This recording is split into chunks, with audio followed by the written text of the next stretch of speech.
Yo, yo, yo, it's Elder Vero Palumbo. And Elder Harman. That's it. Go ahead. Hi, what up? I just forgot what I was gonna say. We just got fresh cuts. Oh yeah, we just got fresh haircuts. Yeah. There's actually a member here in Moses Lake who cuts hair for free, unlike Yakima. She's pregnant, and it's over. But yeah, so we just got our hairs cut. We're looking fresh for zone conference tomorrow. Gotta look good for president, you know. Yeah. Yeah. So this past week was pretty bomb. Yeah, it was. It was pretty sick. So as you know, last Sunday was Fast Sunday, obviously, and we kind of had like a little special fast where we really wanted to be able to find some new investigators this week. We didn't even plan too fast for the same thing, but it just happened. Yeah, we didn't even like plan it together, but it just so happened that we both fasted for the same thing.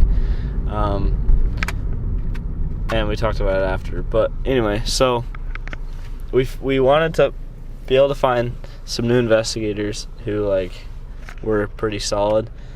And so Sunday night, before we went into our dinner with some members, we broke our fasts, you know, and then we get out of the car, we go inside to their house, we eat dinner with them, and then so they have a son who is 18 years old.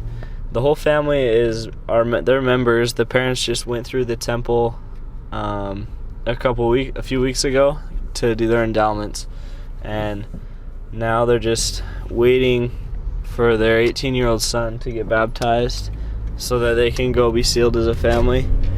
But he, for some reason, has not been baptized yet. We don't really know why. But anyway, so after dinner, we wanted to have we had a lesson with them and their son, and then he ended up becoming a new investigator. So there was one immediate blessing that we saw after the fast. 1 hour after we got an hour after we broke our fast, we got a new investigator. Then Monday was P Day, you know, we did our P Day stuff, and then we went out and we were doing some tracting after P Day.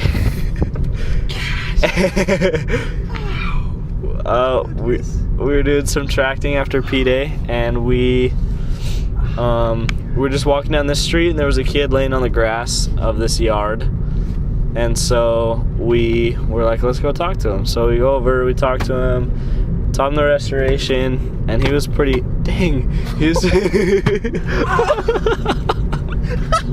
dude, stop. Oh shoot. Anyway, he was pretty interested.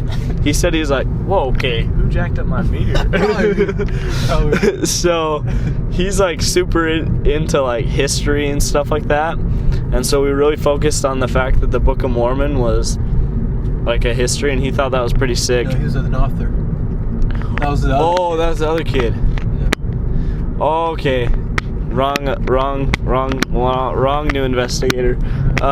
So this kid, yeah, his name is Daniel.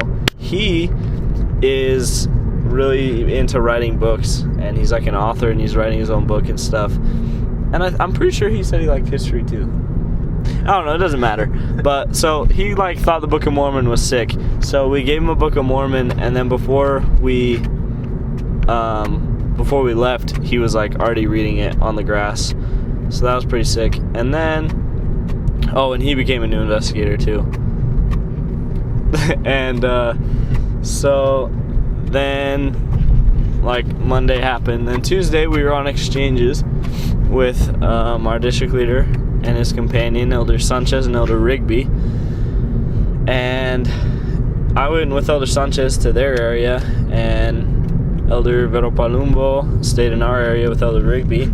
And they ended up finding another new investigator. His name is Brian. He's 14 years old, and he is the one who like loves history and thought the Book of Mormon was sick. So they had a really good lesson with him, and we've had a lesson with him since, and we have another one with him tonight. He's pretty cool. So there's another new investigator for after our fast, so we're at 3 now. Then Wednesday, just like brace yourselves for this. Wednesday was pretty sick. So we were doing a lot of tracting during the day on Wednesday, and there was this one street that was like, we thought it was gonna be all white people, and so we're like, well, we'll just go knock the houses that look most Mexican. So we're walking down the street. We knock on this one that we're like, okay, this guy's totally white, but let's just ask him where his Mexican neighbors are.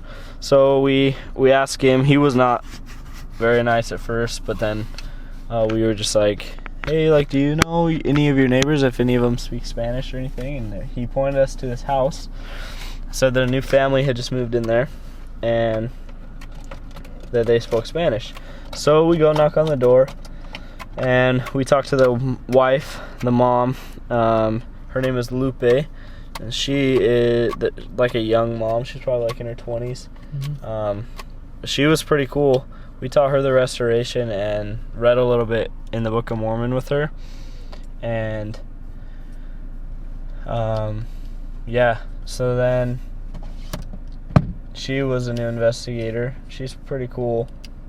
We haven't been able to get back with her and her family yet, but we're going to this week. So they're pretty sick. And then we got a referral from a member here, and it's just one of her friends.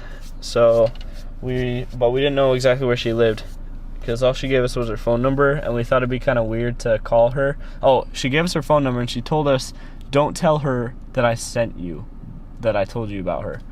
And so we're like, well, how do we call her and be like, hey, this is the missionaries, can we come by your house? And then she'd be like, where'd you get my phone number? And then just like somehow we magically have it. No, that'd just be weird. So we went by the member's house, and we're like, hey, can you just like show us where she lives? So she did, and we just pretended like we were tracking into her. Taught her a lesson. Turns out she's super interested and wants to come to church and like have lessons with the members there too, because we like sneakily were like, do you like know any, do you like have any friends who are members? And she's like, yeah, and like she named them. We're like, oh yeah, like we know them, they just live right down here, don't they? And she was like, yeah. Little did she know they gave us her name. yeah, she had no idea that they told us to go by her house. Anyway, so we're gonna have some lessons with her and them this week, and hopefully she'll come to church on Sunday with them as well. So that was, now we're at 5 new investigators. 4. Oh, no, that's 5. You missed 1 on Wednesday. I'm not done with Wednesday. So we have 4. No, we have 5. AJ, Daniel, Brian, and Griselda. And Lupe. That's 5. Oh, that's 5. Yeah. Go ahead. I know how to count, Elder. Okay, so now we're at 5. Then Wednesday night, we went by this former. Same night. Yeah, it was the same night. Yeah. So now we're at 2 on Wednesday, and it's still Wednesday. So we go by this former, and we had talked to 2 people in that house, and then this new guy opened the door. Turns out he's the dad, and he let us in. We taught him a lesson, and we taught him another time since then. But he became a new investigator. His name is Jorge, and he's actually pretty cool. Like, he's totally down to come to church and stuff, so we're pretty pumped about that. But then, yeah, so within 3 days of fasting for new investigators, we had found 6 new investigators who are all pretty solid. So we're pretty pumped about that. That was pretty sick to see, like, and then the blessings of yesterday, you could say. Who?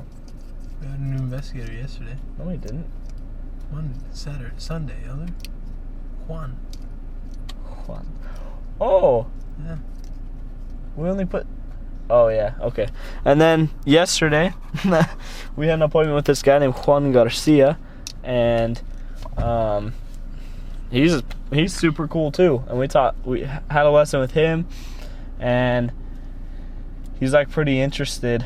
So then he's a new investigator as well. So we found 7 since our fast on Sunday. So we're pretty pumped. This week was pretty sick. Thursday, Friday, and Saturday didn't have a ton of action happening, but they were still good. Yeah, so this week was pretty good. We got zone conference tomorrow. Oh, and on Friday we moved into our new apartment. So that's cool. It's like a little hobbit hole. It's pretty sick. I feel like I'm in a condo or like a hotel room or something. Everything's like miniature. The oven and the stove and everything is just like way smaller than I've ever seen in a house. Anyway, but yeah, that was our week. What's the craziest thing that happened this week other than that? Like the weirdest person we talked to? Dennis. Oh my gosh, on Tuesday. So when we were on exchanges, Elder Vero Palumbo and Elder Rigby, this is their first transfer in the field. They're both been in the field for 3 weeks at this point. And they knock on this door. Turns out this guy's a Baptist priest. Pastor. Same thing. I don't know. At the Baptist church that he lives right next to. I don't know why he knocked on that door, honestly. Anyway, so this guy totally like wrecked them, apparently, I guess, like bringing up some crazy stuff that they weren't quite sure how to answer. Like they answered it, they just didn't know how to back it up with what scriptures to use to back it up with the Bible. But Elder Vero Palumbo has been studying. Tell him how much of a monster I am now. We don't bash with people, but if we needed to, Elder Vero Palumbo could hold his ground now. Yeah. That Dennis experience. Dennis woke up a monster inside me. Dennis has awakened the monster. Awoken? He's awakened he's awoken. I don't know. All right, let's go. I don't know, but he's awakened the monster in Elder Vero Palumbo, yeah. And like I said, we don't bash, but if someone were to even just to say things against our church, it's over. It would be over. Elder Holland, in a talk once, instructed missionaries not to look to bash, but if anyone says something against our church, against our beliefs, that you better not lose the discussion. That's straight from Elder Holland. So, but we don't do that unless we have to. It hasn't really happened since, it hasn't happened for me in a long time. Probably since like my first transfer in Yakima. But yeah, so that was our week, and yeah, deuces.